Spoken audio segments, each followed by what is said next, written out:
Cowboys Pregame Live is brought to you by AT&T, the official 5G innovation partner of the Dallas Cowboys. And by NFL Game Pass. You'll never miss a game again. Enjoy full and condensed game replays from Week 1 to the Super Bowl.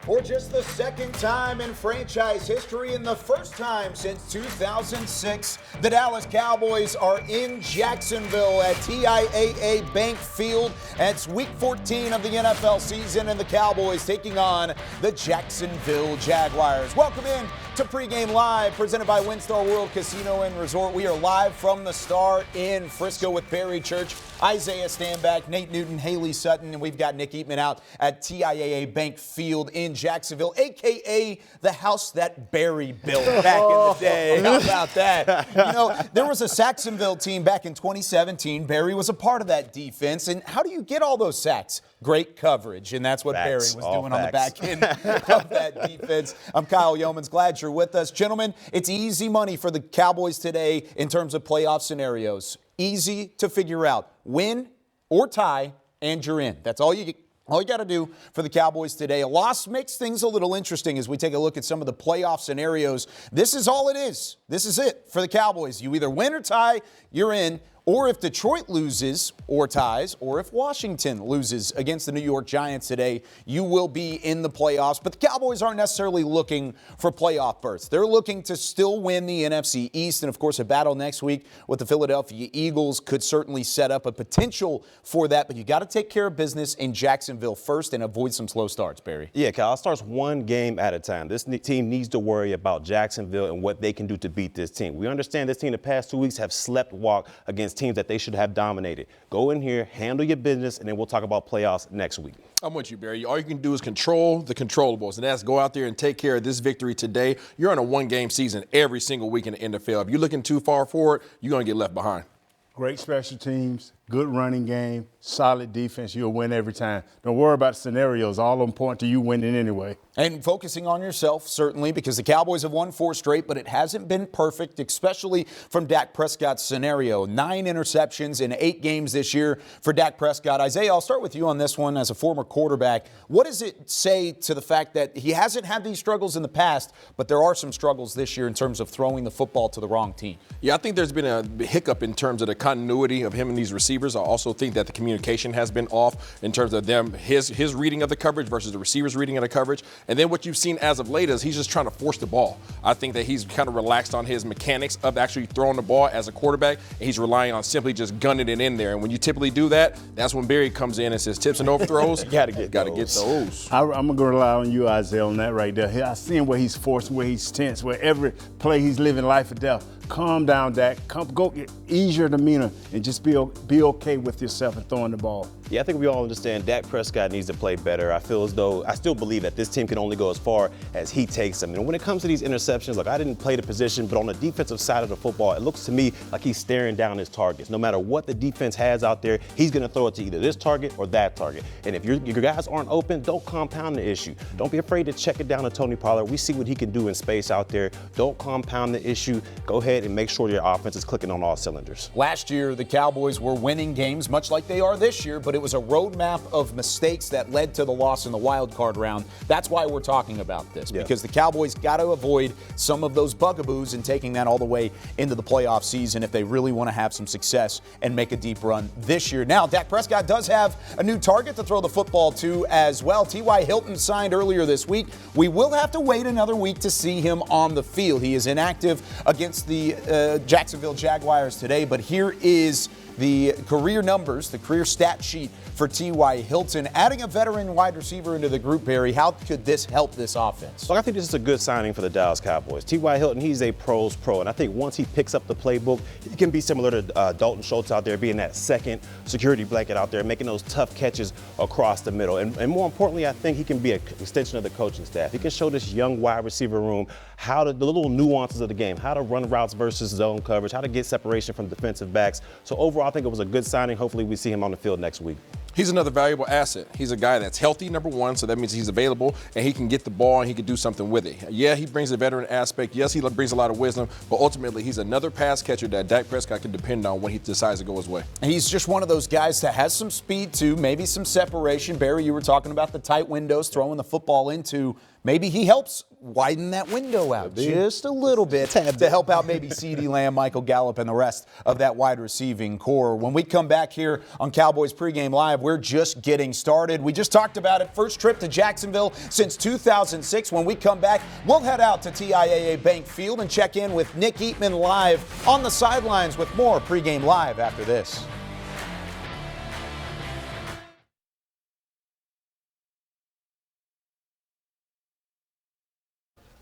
Yeah, for sure. Yeah, just got to trust, obviously, the practice and the training and everything that we've put into this. Yeah, obviously, adding another receiver, that's going to help. He's just going to make that room better. Adding a veteran guy, I mean, the guy's, 10 years older than CD or so. I mean, I just think that whether you're thinking on the field, preparation off the field, how that can help that room is going to serve. And then having to make changes late on the offensive line, unfortunately, we lost a great player in Terrence. But we've got a couple of guys that can step in. And then when you've got a guy that's a future gold jacket, potentially can play over there.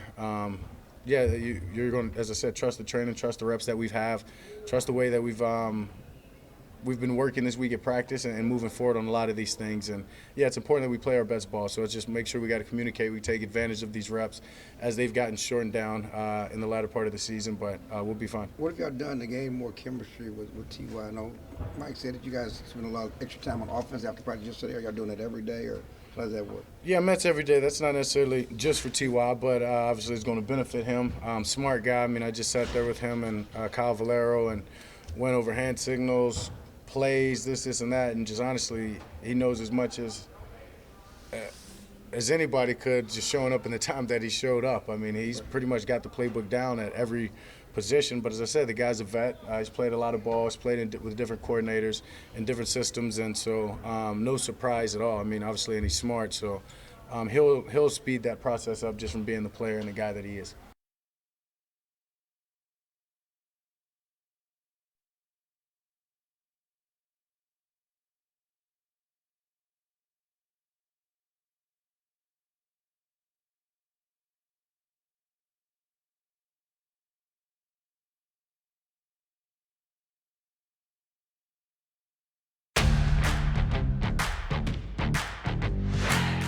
This segment is brought to you by Ashley, the official furniture store of the Dallas Cowboys. The 9-3 Dallas Cowboys, or 10-3 Dallas Cowboys, taking on the 5-8 Jacksonville Jaguars. Welcome into Cowboys Pregame Live again. Let's go back out to TIAA Bank Field in Jacksonville, where we are joined by our very own Nick Eatman at the moment on the sidelines. Nick, it's the first time in Jacksonville since 2006. What's the atmosphere like? Is it a good contingency of Cowboys fans in the building already? Yeah, a lot like it was last week at AT&T Stadium with a big group of Cowboy fans and not a whole lot of fans of the other team. That's what it feels like. I mean, you say this all the time about when the Cowboys are at home and there's a lot of teams, a lot of fans from other teams. It's like early in the game, pregame, they're going to come out. Mm-hmm. So let's see what happens when a kickoff is. But it's not going to be 50-50. It's going to be like 60-40, maybe 65-35 Dallas. I mean, this is just too many fans. And at this stage, and they're so excited and been here, like you said, in 16 years. So, and a lot to cheer about this year. No doubt about that, and a little extra to cheer about today as Tyron Smith is back into the fold. The Pro Bowl offensive tackle, potential Hall of Fame offensive tackle, is back from injury that he sustained in training camp. How much can we expect out of Tyron Smith today as he's finally back up front on the offensive line? Well, I think that's a great question. We'll see. I just asked someone just a second ago, like, where do you expect him to play, and is he starting? And it sounds like he is going to play right tackle, and how much he plays, that'll kind of depend on how he feels and the flow of the game. But I would imagine he starts just because Josh Ball is going to be the other right tackle over there, so Peters is probably going to stay on the left side with Tyler Smith and more of a swing guy, but really more on that left side. So I would think you're going to see quite a bit of Tyler Smith, especially if he continues to feel good and play good. So Tyron Smith specifically going on that right side at right tackle. He hasn't played there since his rookie season. How does that change things up for Tyron Smith as opposed to what he's done at left tackle throughout his career? Well, obviously it's muscle memory, and I've never obviously played either of the tackle positions, but it's all about the footwork there. But I would say having, no offense to Connor McGovern, but he's not Zach Martin, and he knows that. And so having Zach Martin next to you on the right side, I mean, that's a pretty nice little side of offensive line, right tackle, right guard. And also, I would think, too, your tight ends typically play on the right side. Teams like to play right-handed. You may not need that as much. We'll see how it all affects the blocking schemes, too, with Jake Ferguson not being in this game, too. How much help do they give any of the tackles that are out there? So I think Tyler Smith is certainly going to help just from a standpoint of they are shorthanded at the tight end spot as well. And when we were talking earlier in the week with Zach Martin, we actually asked, what can Tyron Smith do at right tackle? And he says, I think he can do anything. He's Tyron Smith. So keep that in mind as those two play next to each other for the first time in their career. Now, Nick, T.Y. Hilton inactive today. We already mentioned that in the first segment. But one of the reasons why he was signed is his veteran mindset and what he could bring to the wide receiver room. Do you expect those guys to elevate their game today now that Hilton's kind of in the wings watching this week? I definitely expect that to happen. I think it's a good question because go back and look at the last month or so when there was another player that was always being mentioned as a wide receiver addition that CeeDee Lamb, I thought, played his best football in that stretch. I think Michael Gallup did as well, Noah Brown. So I think just having it's natural to have another guy maybe enter the equation and say, all right, I got to pick up my game. Now, he's not playing today, but he certainly could. It was very close. It sounded like down to the last minute of do we want to make him active. They just felt like he was only going to probably provide 10 to 15 snaps at best. So just going to keep it going, and I would imagine he will play next week against Philadelphia. Nick Eatman down on the sidelines in Jacksonville, keeping an eye on everything for Cowboys Nation this week. Thanks so much, Nick. We'll talk to you again down the line. When we come back here on Cowboys Pregame Live, we mentioned Tyron Smith back into the fold, but how does that shuffle things on the offensive line? We'll mention how the lineup could look when we come back. This segment was brought to you by Ashley, the official furniture store of the Dallas Cowboys.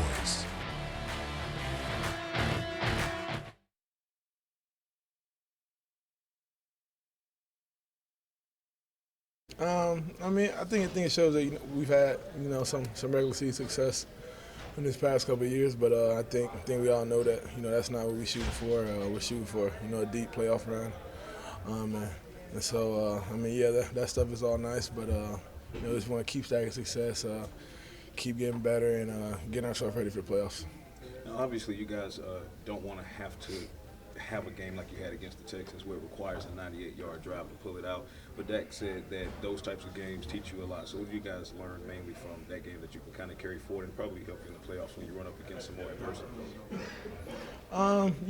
Just when adversity hit, we can count on ourselves. Getting the ball on the 2-yard line, driving it down to go win it all. That's good. That's good for this team. That's some good momentum, and you just got to build on that and continue to stack success.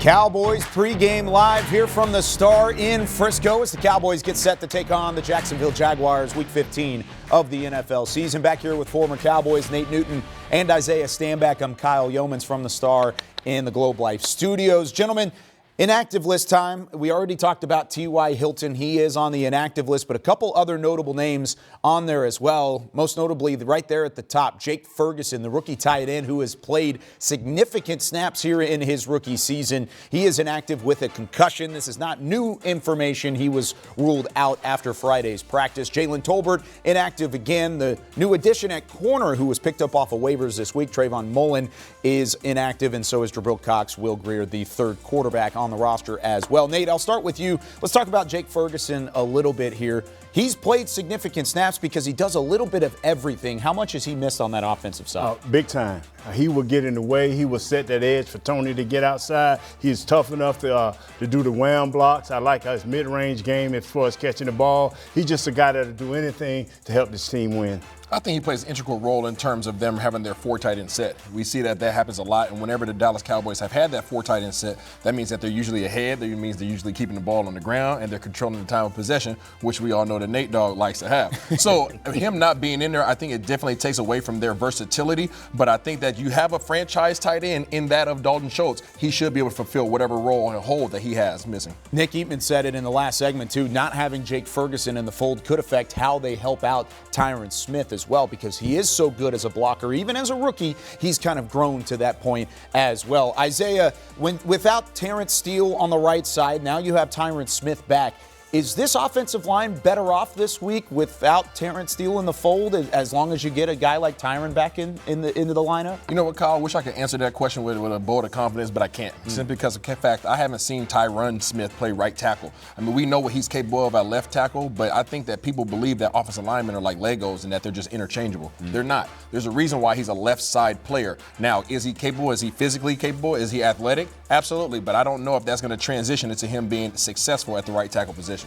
I've been here long enough, Isaiah, to see him play that right tackle. He was nice, and I didn't want him to move him over to the left tackle, but he surprised me in being the ultimate Hall of Fame left tackle. He can go back over there. It'll take him a few reps to get that muscle memory back, but he's one of the few guys that can play anywhere on the field for his offensive lineman. How does his return and, of course, Terrence Steele's injury shuffle the offensive line rotation, and how much does that affect an individual on the offensive line, Nate? With that right side being both veteran guys, I don't think that it'll shake it up at all. I didn't want them moving around the rookie, and I didn't want them moving our left guard. They needed to stay stable. They needed because they know who they are and they're building some over there. But these two guys on the right side, these are all pro players. They will be able to adjust. This thing should run smoothly today if we can get him 60 to 70 snaps.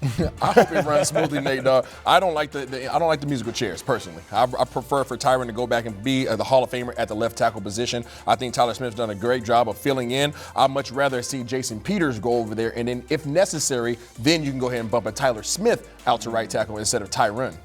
But whatever you do, let's do it now, and let's go forward with it. Don't play musical chairs 2 games in, because that when it gets close to the playoff and to better teams, it will hurt your continuity. From week to week, it will have an impact. And this coaching staff has made some good decisions this year. They've had to go through and show some resilience. It's been a theme for this Cowboys team, and when we come back, we show how Coach McCarthy and company have done just that this year and show that resilience.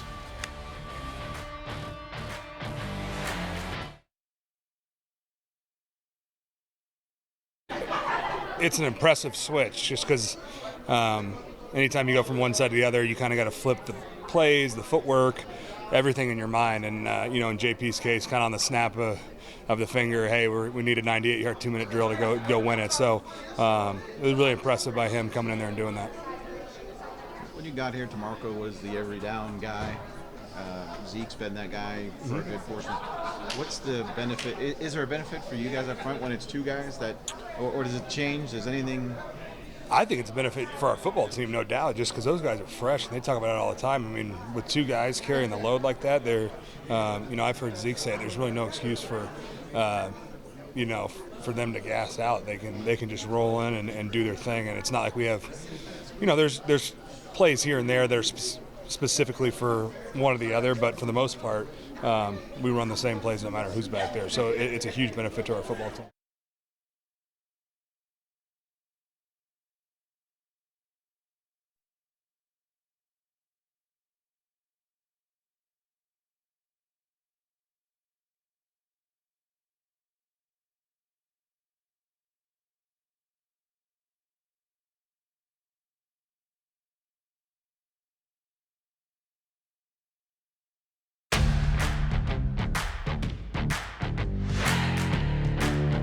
Every season, Mike McCarthy and his coaching staff pick a new word to rally behind. This year, that word was resilience. And of course, it's brought a new mentality that has helped change the culture of the Cowboys franchise. Here's Haley Sutton with more. Whether it was losing the starting quarterback in the first game of the season or the plethora of other injuries along the way, and this Dallas Cowboys team is battle tested. But it's not just the injuries that have impacted this team this season. The headlines, the comparisons, all the outside noise, and one word has helped them put it all to the side. That's the way to finish a game. You think about the finish last week, you think about the finish this week. Trust me, this week's finish will pay dividends going forward. Resilience, defined as the capacity to withstand or recover quickly from difficulties. Toughness. While he had no idea how spot on that word would be for this team, head coach Mike McCarthy has his guys embracing that theme. You know, all the adversity throughout a game, I mean, it can go up or down, which it will, and you just kind of keep it a neutral mindset and, you know, staying positive throughout the good and bad times. So resilience is the perfect name for this season. To these Cowboys, it's not just a word, but a way of life. Not a theme, but a culture. Obviously, what we went through coming out of 2021 and through the off season, you know, it obviously seemed like just seemed like a really good fit and just really lined up with what, you know, we wanted to really emphasize, and it was, you know, adversity advancement. And it's one that applies to every player on the team. The veteran who was unexpectedly sidelined during training camp. The rookie looking to make a lasting impression when he's been counted out in the past. Or the starting quarterback who's been shutting out the noise all season long. And now Dak in the end zone. Oh, it's intercepted! 8th interception this season thrown by Dak Prescott. Resilience runs through this Cowboys locker room. I think that's just the mindset of our team. It's just taking it, as I've said numerous of times, just taking it one game at a time, controlling what we can, not worried about other teams in our division, whether they're winning, whether they're not, and just focusing on continuing to get better.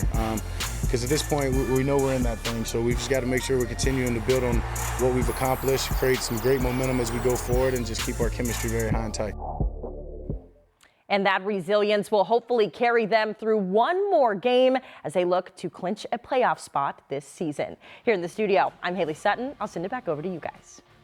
Thank you very much, Haley. The Cowboys will have to show some more resilience today, especially on the defensive side of the football, to stop that man, Trevor Lawrence, for first overall pick in 2021. Let's see how the Cowboys can take him down when we come back.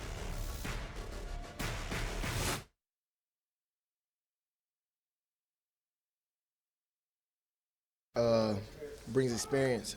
Any guy that comes in, you know, with the experience that he's done, and you know, and I don't know how long he's been, but I remember watching it. You know, all in the Colts for a while. You know, bombing, taking a lot of things up top. So kind of want him to bring that here, and if I could pick his mind, I most definitely will.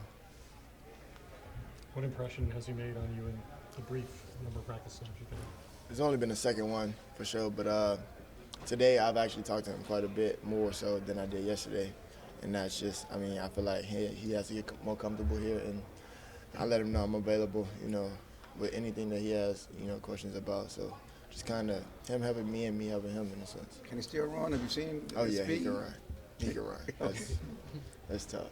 He can run. He can run. In what ways do you think he could most help you in the near future? Honestly, just critiquing me. I mean, he's seen the game, you know, a while. So anything that he says as far as route running, whether it's route running or, you know, a release, anything, you know, anything is, I feel like is a positive, you know, exception of me. Well, for me, especially coming from him. CD Dak's stretch of 9 interceptions, 8 games is unlike anything he's had in his career. How have you seen him work through it? What conversations do y'all have to try and change this stretch? Just staying positive throughout the situation. I mean, we know it's part of it, and just understanding it's all on how you're going to bounce back from it. So, I mean, I didn't know he threw 9, but just going off that, I mean, I feel like he knows I wouldn't say he has to play better, but just better decisions, and then vice versa, to help him out and, you know, make the game more clear for him.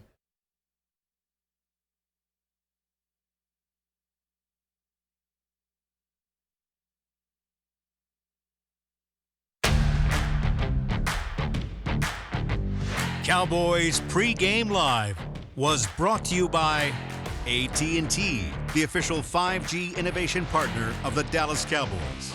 SWBC Mortgage.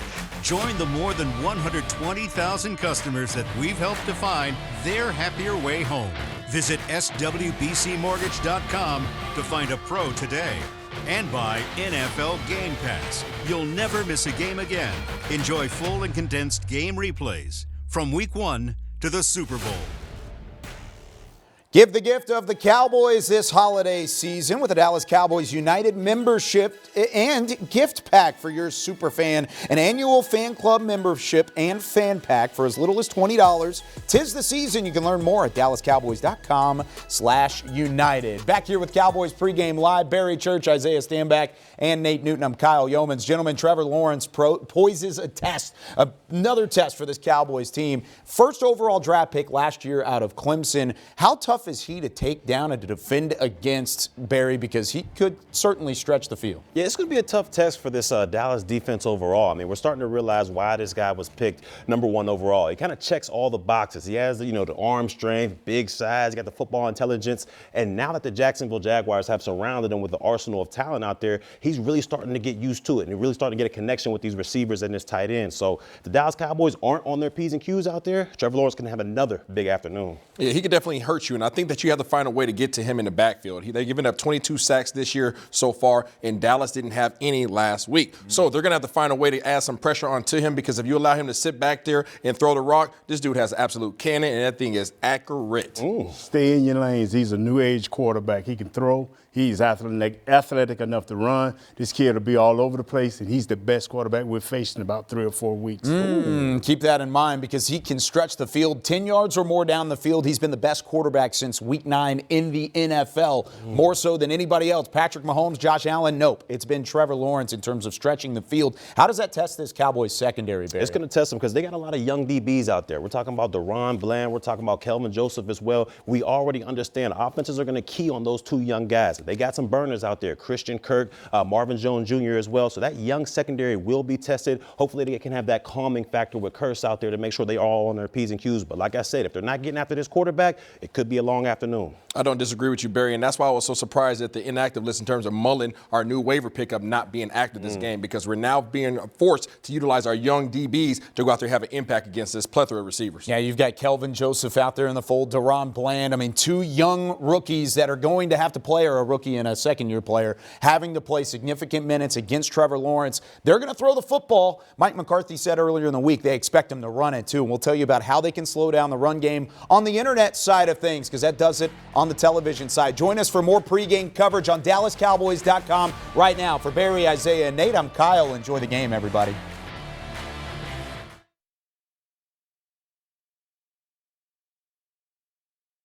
Is it strange that we're talking about the Eagles and Hurts and all of this when you got the Jaguars coming up? Right, I got to focus on Trevor Lawrence. How do I get to Trevor Lawrence when, he's coming together and he's a hell of a player and what they bring in? So that's what my focus is. I was just, having good conversations with Vaughn, a person I look up to, helped him on his podcast, and next thing you know, storm. So you see how that goes.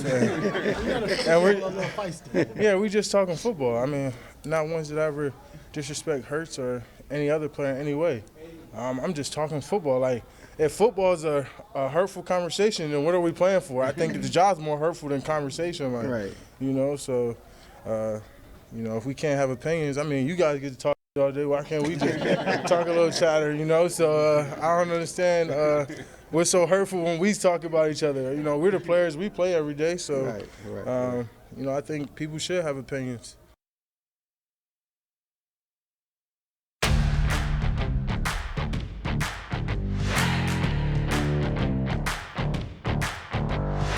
Welcome into the online portion of Cowboys Pregame Live, presented by WinStar World Casino and Resort. We are about 30 minutes away from kickoff between the Cowboys and the Jacksonville Jaguars. We are closing in on the holiday season coming up this week, but last week the Cowboys got to close a chapter on one of the best traditions in the franchise's history. Jess Navarez has more.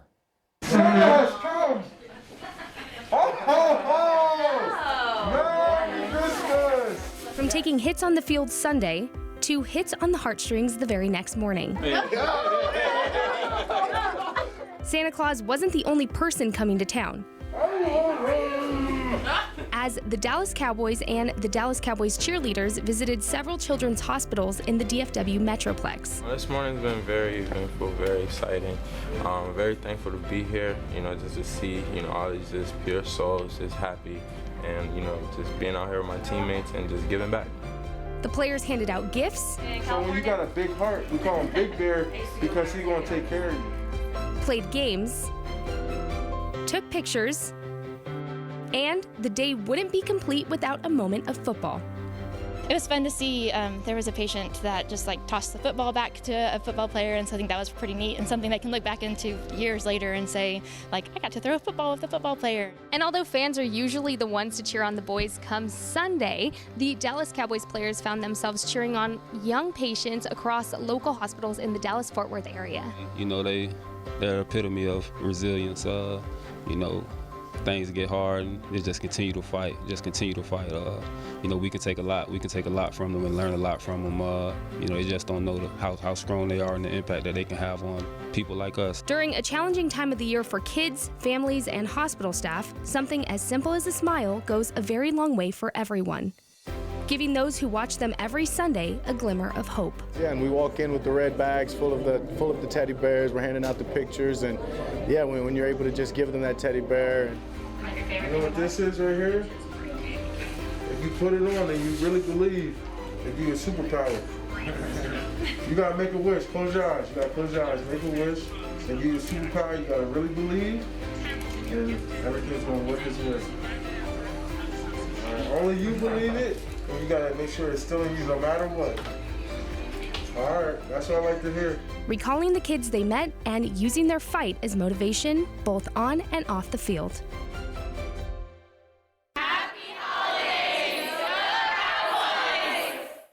Lots of smiles up in North Texas this week for the holiday season. Shout out to the Dallas Cowboys. And you guys all were a part of that tradition at one point through your career. Good memories, right? Oh, it was great memories. Just putting smiles on those kids' faces each and every year we went out there, man. It was an amazing experience. It's a blessing to be a professional football player and to have an impact over these kids' lives. So anytime you have that platform and you have the opportunity to go back and do it and you put smiles on their faces, it was awesome. It didn't matter whether you won before or lost before that. It just humbled you, and it made you feel like giving. And a lot of times I just unloaded my pocket after that. I'm broke behind it, but it's okay.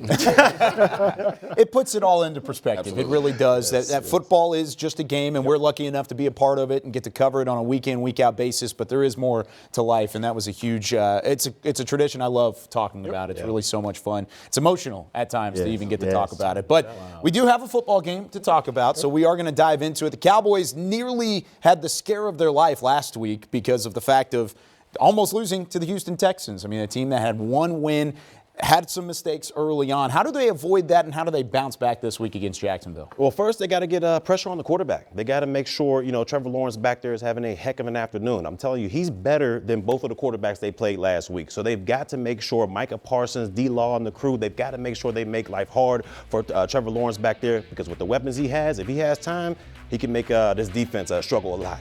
Commit and stick with the running game. If you do that and keep this guy, Dak Prescott, under 30 throws, 35 at max, I think you're going to be in a position to be successful, because when he get over 35, we start seeing that ball get turned over.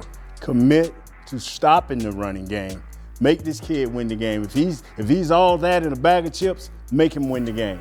No sacks last week for the Cowboys pass rush. First game all year that they were held without a sack. Jacksonville has 6 games this year where they haven't allowed a sack. Most in the NFL. Second closest is San Francisco, Dallas, and Detroit with 4 games. So they have 2 more games without a sack, more so than the rest of the NFL. Now, you mentioned the run game, Nate. I'll start with you on this one. Travis Etienne, his first year in the league. He's battled some injuries after he got drafted out of Clemson as well. Now back with his backfield teammate in Trevor Lawrence, and he has certainly shown up this season. What do you expect from him today, and how do the Cowboys combat it? They're gonna try to let him run that ball a little bit, but I think they're gonna try to throw to him and see who matches up with him in the open field. This kid is an athlete, and once he get downfield and get to rolling, he got some shakes to him too.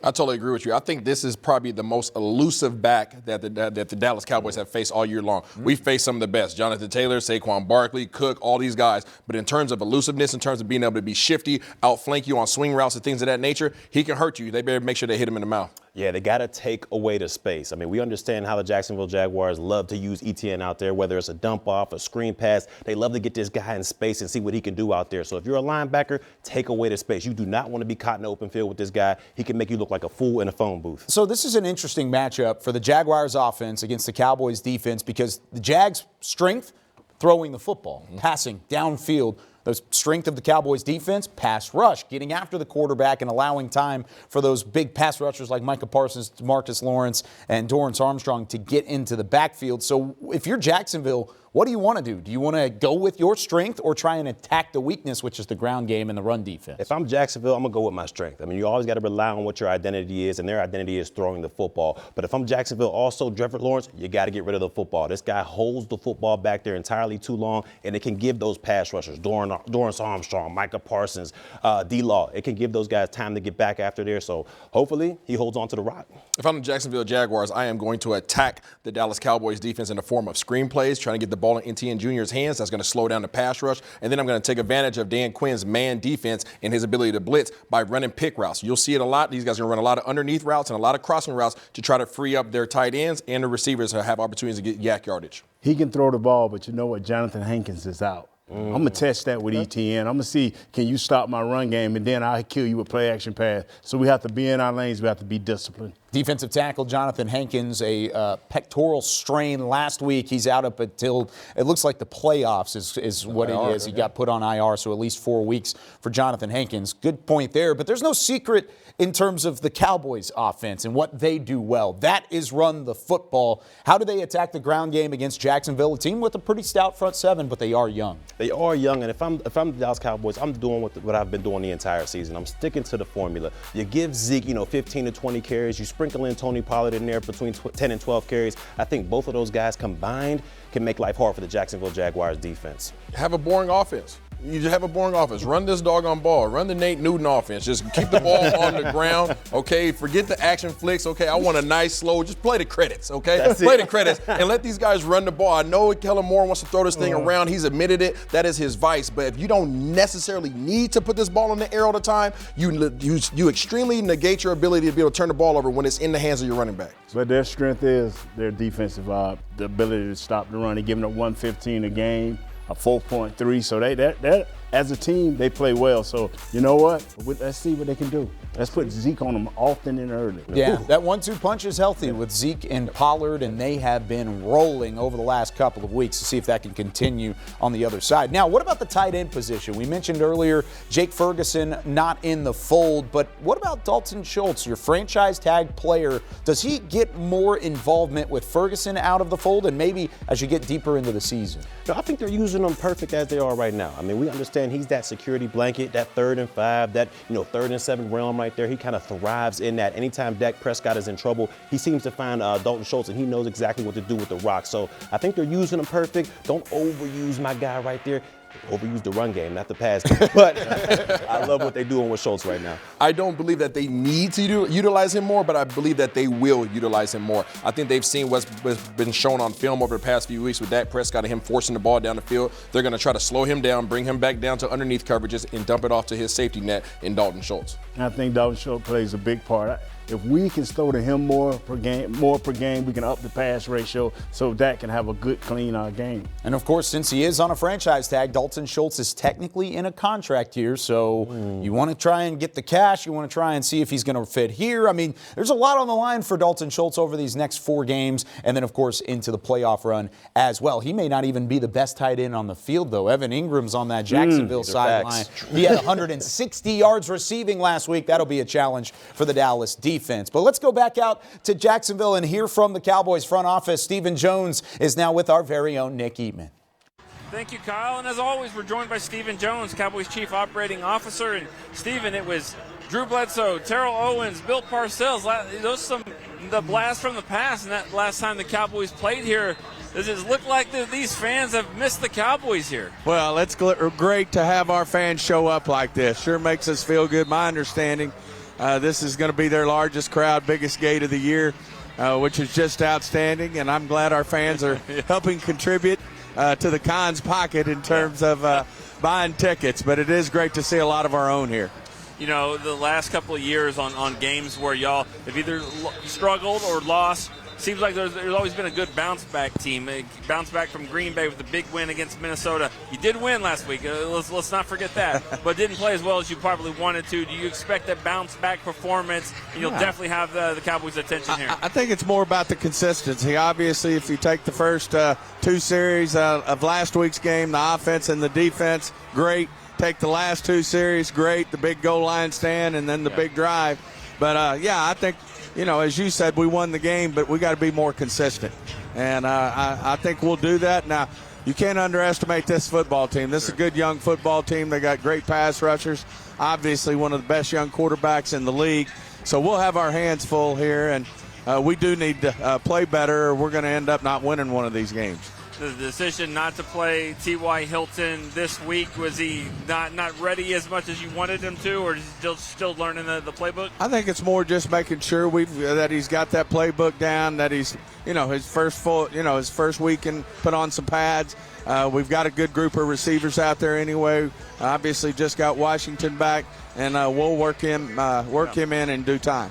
No T.Y., but Tyron Smith, anytime you can bring a 8-time Pro Bowler back, and I'm not sure where he's going to play. I mean, you probably know that more than us, but you're excited to see him back here? Well, we're close enough now. He's going to be moving in at that right tackle where he played at USC his career, and then his first year here with the Cowboys. It's not foreign to him, and doesn't surprise me. What a team player to step up. We're losing a really good football player in Steele, but to be able to, as you said, put one of the best tackles in the game in, and Tyron Smith, certainly just outstanding. And fully expect him to get in there and, get some snaps. He probably won't get them all, but he'll sure get going this week. How about your defense really quick? Just what do you expect from them? Is there anything that you're excited about that you saw from practice this week? I just think we got to continue to work on our consistency. Obviously, it was disappointing there on turnovers, Dan said last week, to give up touchdowns on those things. And, he obviously thinks we can play better on that end, and just fully expect us, not unlike the offense, just be more consistent. Kelvin Joseph will get another game under his belt today. He did some really good things for us last week, so it's nice to see him fitting in. As I said, just like special teams. He got very consistent on special teams, and I think as his focus continues on being our starting corner, he'll only get better. All right, Cowboys have never won in Jacksonville. We'll see if we can get the first win here today. Stephen Jones, Cowboys Chief Operating Officer. We'll throw it back to Kyle and you guys in the booth. Thank you very much, Nick. Back here with Barry Church, Isaiah Stanback, and Nate Newton. I'm Kyle Yeomans as we wrap up Cowboys pregame live. Cowboys and the Jaguars coming up at noon on Fox. Now, let's give some keys to the game. Cowboys looking for win number 11, setting up a big-time matchup next week on Christmas Eve. I need that pass rush to get going again. Now, we understand what they were, the previous couple weeks, but this time I need you guys to get back out there, make life hard for Trevor Lawrence, and you'll walk away with a W. 0 turnovers. If Dallas doesn't turn the ball over, I guarantee you that the Jacksonville Jaguars have to throw the ball, and which means we have more opportunities to get sacks, which means we get turnovers instead of giving turnovers. I agree with you 100%, Isaiah, but more importantly, find yourself. Get your identity. Make sure you stamp your identity on this game so going into next week, it could be sweet. I don't normally give a key, but I'm going to give one. Okay. You're on the road. I want you to feed off that crowd early because guess what? There are going to be some Jaguars fans in the building, but there's going to be a lot of Navy. That Cowboys Nation is traveling out to Florida. They're going to get riled up early, get off to a quick start and take advantage of it, and then the rest is history. Cowboys got to get the win to get to 11-3. That does it for us here on Cowboys pregame live. Noon kickoff on Fox, the Cowboys and the Jaguars. For Barry Church, Isaiah Stanback, Nate Newton, Haley Sutton, and Nick Eatman. I'll talk to you next week. Find us after the game as well. Cowboys OT, Cowboys First Word here from the Star in Frisco. Enjoy the game, everybody.